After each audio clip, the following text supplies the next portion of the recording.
ഈ കർക്കിടക മാസത്തിൽ ശ്രീരാമസ്വാമി ക്ഷേത്ര ദർശനം പുണ്യം തന്നെ. കേരളത്തിലെ തന്നെ പ്രധാനപ്പെട്ട 4 ശ്രീരാമക്ഷേത്രങ്ങളിൽ ഒന്നാണ് കണ്ണൂർ ജില്ലയിലെ തലശ്ശേരിയിലുള്ള തിരുവങ്ങാട് ശ്രീരാമസ്വാമി ക്ഷേത്രം. 2000 വർഷങ്ങൾക്ക് മേലെ പഴക്കമുള്ള ഈ ഒരു ക്ഷേത്രത്തിന്റെ മേൽക്കൂര മുഴുവൻ പിച്ചള കൊണ്ട് മൂടിയതുകൊണ്ടാണ് ഈ ഒരു ക്ഷേത്രം ബ്രാസ് പഗോഡ എന്ന പേരിലും അറിയപ്പെടുന്നത്.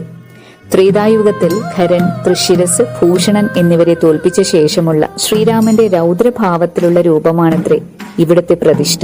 ഇതിനു മുന്നിലായി ഹനുമാന്റെ പ്രതിഷ്ഠയും കാണാം.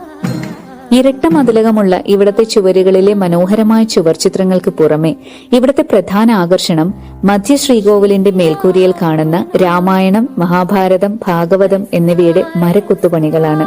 ഈ ശില്പങ്ങൾക്കുള്ളിൽ എവിടെയോ പെരുന്തച്ചൻ തന്റെ മുഴക്കോൽ ഒളിപ്പിച്ചു വെച്ചു എന്നും പറയപ്പെടുന്നു.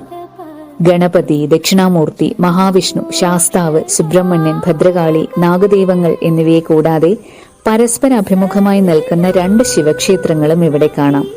കിഴക്കോട്ട് ദർശനമുള്ള ശിവന്റെ രൗദ്രഭാവം തടയാനാണത്രേ മറ്റൊന്ന് നേരെ മുന്നിൽ പണിതിരിക്കുന്നത്.